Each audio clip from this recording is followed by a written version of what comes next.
Hello mga kabunso, mga kalanggayan, nag-bake tayo po ng cake kasi may bisita ang amo ko. Lalaki ngayon, tatlong itlog ang ang linagay ko dyan. Tapos, ano mo yung 1 cup na asukal. Ayan mo 1 minute dyan na ibig mo yan hanggang mag-ano yung asukal na tira sa itlog. Hanggang may machine kami pero tinatamad akong ibaba kasi nasa second floor. Hindi yung machine namin sa paghalo ng aming cake. Pero manual ko na kasi mas madali pag manual kasi saka maano na mabuti pag manual. Kaya pag nilipit ako ng cake, manual talaga ako.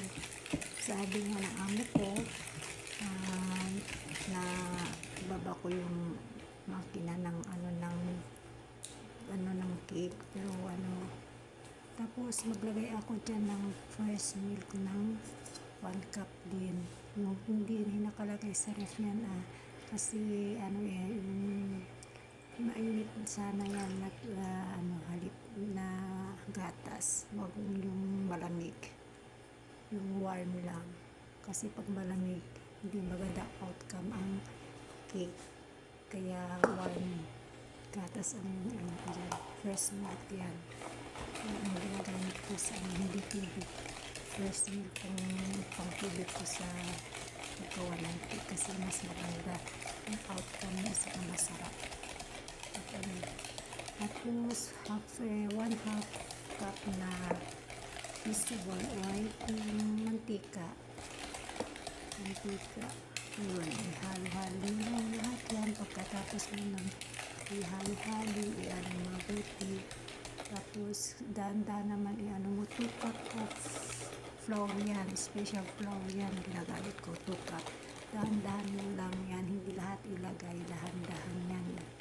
I-ano mo yan na ihalo-halo kasi lahat na i-ano mo ang hirap kasi maraming mga bumubuo, kaya mas dahan-dahan lang ang pag-ano mo yan.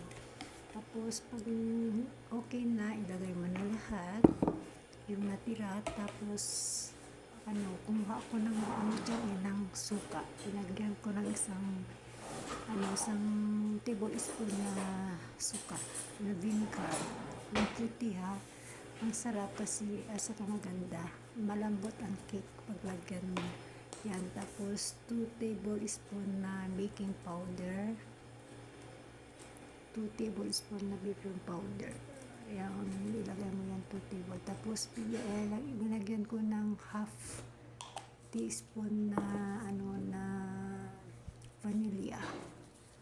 And then half lang 1/2 teaspoon, hindi teaspoon, half lang.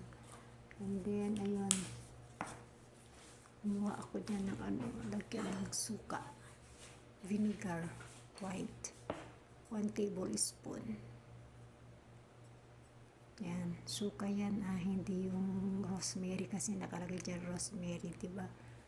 Kasi malalaki kasi binibili namin na suka ang amo ko, kaya inalagay ko sa dami akong yan, hindi ko linagay kasi marami na yung suka kasi malambot. Paglagyan mo pala ng vinegar na puti.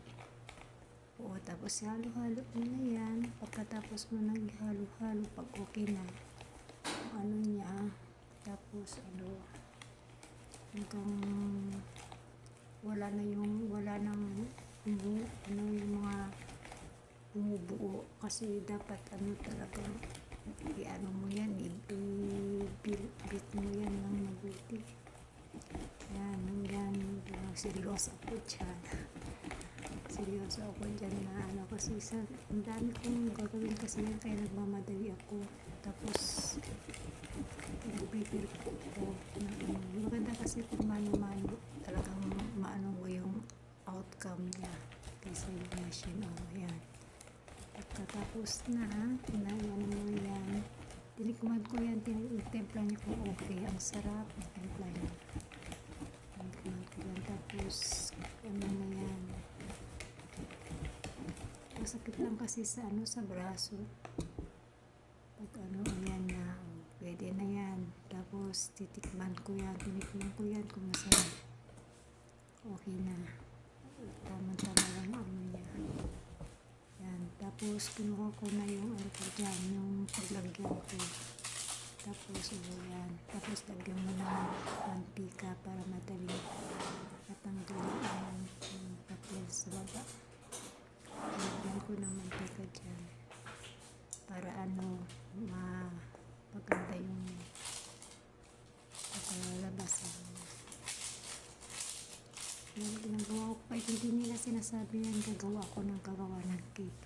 Alam ko pag may bisita na, pag sinabing may bisita na ay gagawa talaga ako cake. Ang daming mga cake na flour, yung mga cake na ready-made na gagawin. Ang daming binibili ng amo ko. Kaya dito nga ako natuto kung paano gumawa ng cake, kung paano gumawa ng mga iba-iba, yung mga tinapay, patay kasi tawag nila dito tinapay. Meron din ako. Tinitignan ko lang sa YouTube. Yan na. Pag mo na yung mantika, na-spread mo na dun sa paglagyanan, sa ormahan. Nilagyan ko kasi para madali yan, nilagyan ko ng paper. Ayan na, tapos ibuhos mo na yan pag na. Tapos ibuhos yan. Ayan na. Pag ibuhos mo na yan, ganyan na pag tapos lahat yan mo para maganda yung outcome niya. Pero pag ganyan, hindi mo agad isasalin yan. Mo muna yan para magpantay yung niya. Pag nasa lang yan 35 to 40 minutes ko lang 4 minutes na ko 35 to 40 180 lang degree yung init ng oven ko. Tapos yan tagtag ko yan para tinatagtag ko yan para magpantay, para maganda yung pagpantay niya. Kasi pag hindi mo ganyan, may manipis, may makapal, dapat ipantay mo yan para kasi malaki kasi yung pagkawalinagay ko pag sa malaki, kaya ganyan ko para magporma sa yan. Pagkatapos na yan, ilagay na sa oven. Hindi nyo na nakita kung hindi ko na pinakita yung paano ko ilagay yung oven. Ayan na, salamat for watching.